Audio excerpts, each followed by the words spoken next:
here. This is 2013 Lexus RX350. We are doing a CarPlay radio made by Naviks.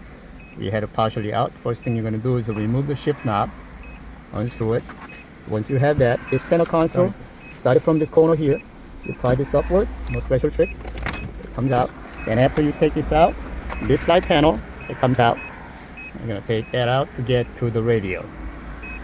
We're going to unplug all these harnesses that's holding onto the center dash so we get more spaces. Simply unplug all the harnesses. And this way we have more space. Right, second part we're going to do is we're going to remove this bottom dashboard because there is a 10mm screw on the side of it. I'm going to show you on the passenger side. It's right here. Right there, right at my fingertip, there is a 10mm right there. It's the same way on the driver's side. So we're going to have to remove this 10mm right here. Okay, we're going to cheat on this side.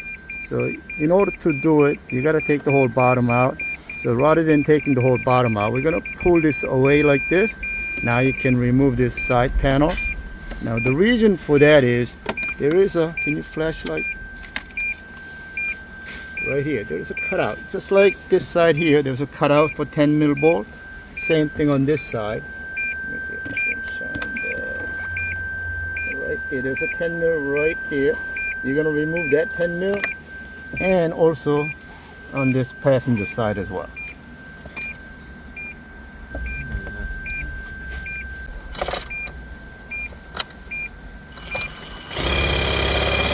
Alright, so we got the both sides 10mm out, one from the driver's side, one from passenger side.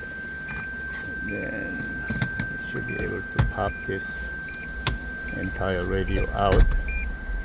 Alright. There are actually two on each side. So there's a two 10mm here, two 10mm on this side. Right, so you're going to take one that I showed you through that hole, another one more this way, the other one is a sideway, another one is up and down this way.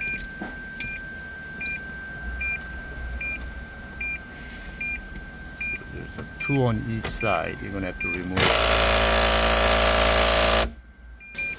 The other one, let's see if I can shine that. Is you see right up there, yeah.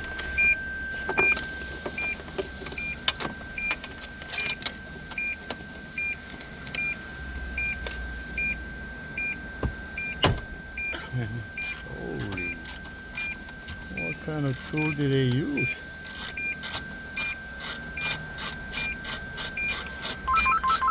Okay, we're going to do on driver's side as well.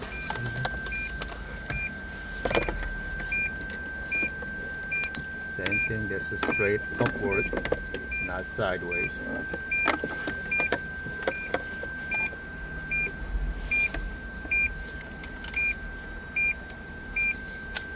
For some reason they are very tight.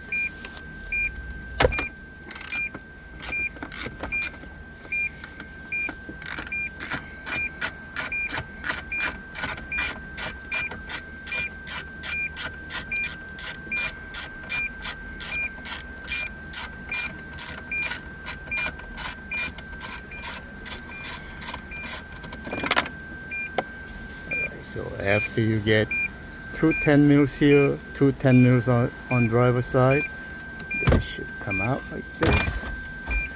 You can disconnect all the harnesses. And I'm going to show you what screws we were taking out. We're taking out one from here, one from there. Same thing on the other side. Alright, we got to get behind the display. There's a little trick to it. On the top right corner here, there is a clip that needs to be pushed downward. That little thing right there, there is a metal clip right there. So you got to release that, and you got to bend it out a ways. Then this one here, There are two clips here and hook. They need to be kind of squashed like this. Otherwise, you have to like push it downward like this and pull.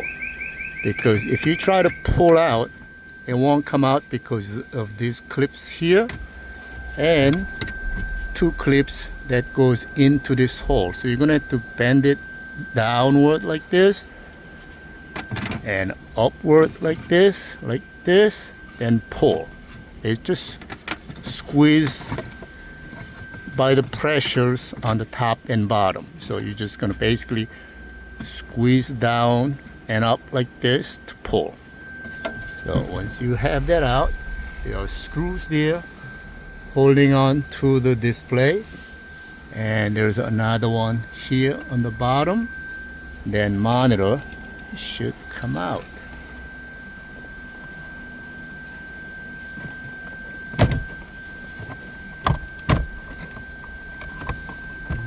The reason we are getting there's the clips here. That's what you are pulling out. The reason we're getting behind the display is because of the Naviks module. This has to plug in. T-harness plugs in on the back of the monitor and the back of the radio as well. Alright, so we have this blue plug unplugged here, which is this plug.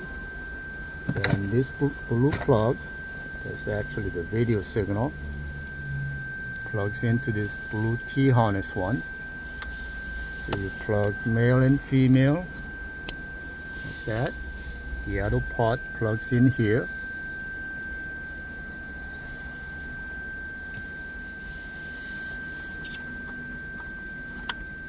Okay, and this basically plugs into the right here, and one is in, one is out. Alright, so this one that's coming from the display, factory display, is labeled as out right here, and on the box it's labeled as OEM out.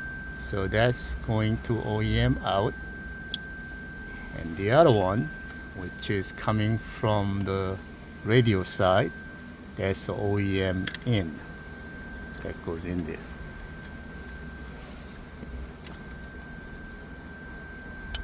If I made a mistake, we're gonna switch, but I think that's the way it's supposed to be. Alright, the other part,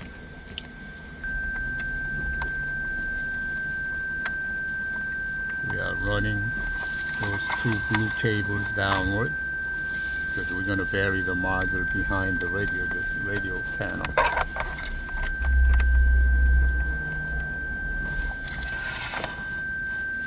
Okay. Now we can put the monitor back in, so we don't have to go back there anymore.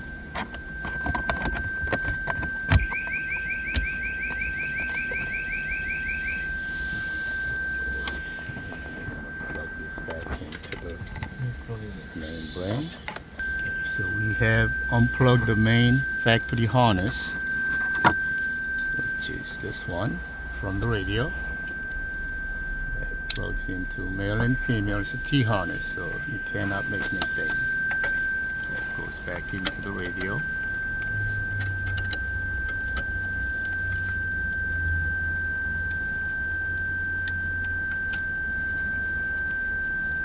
Be sure to lock that clip back in place.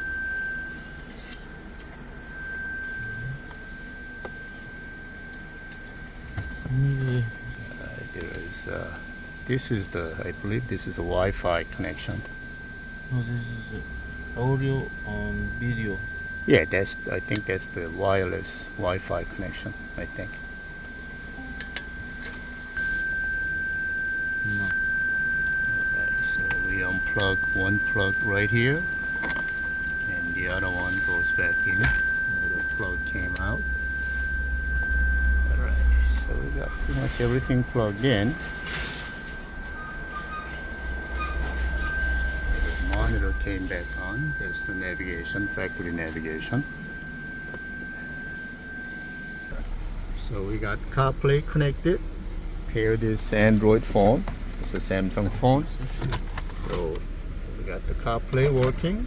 So what you do is you press and hold this map button for a few seconds. And this is the factory navigation. And I'm gonna push the map button on the center console for a few seconds. That gives me the Android Auto. So if I go to, you gotta use a joystick or the remote. You push it down. Sunday's weather. Rain and snow with a high of 38 and a low of We're gonna 16. get snow. Alright, so that works. So it's a pain in the neck to use a joystick, but you really don't have any other options besides using joystick or the remote control because the screen is not a touch screen. So this joystick is kind of iffy, but it works. You just push it down. Call Auto Sound 2 in Union, New Jersey. Got it. AutoZone. Calling the nearest AutoZone Auto Parts at 2501 Screw you. US 22, Union. Alright, so we do have to do some setups. Nearly 200 There is a years of joystick mitigating risk. setup. There is a dip switch. The number 3 has to be down and number 5 has to be down. It's very tiny. That has to be down. Number what is it? Number 3 and 5 was it? 3 and 5, wasn't it? Yeah. Okay, and the silver box, there's also dip switches. They need to be set up like that. 2 and 3 and number 9 down. So that has to be down. Now, in order to make the joystick function properly, you have to adjust the touch panel using joystick. That's under the setup. You gotta do that. And you press and hold this map button for a few seconds. It will either go back to factory like this, or press and hold for a few seconds. That goes to Android Auto. That's how you access the either Android Auto or factory mode. So we got whole panel back together. This is Android Auto, and I'm gonna hit the map button for a few seconds to go back to factory. That's the factory navigation. And I'm gonna hold the map button for a few seconds again. That gives you Android Auto or CarPlay. So you can use this map to control between the factory or the CarPlay Android Auto.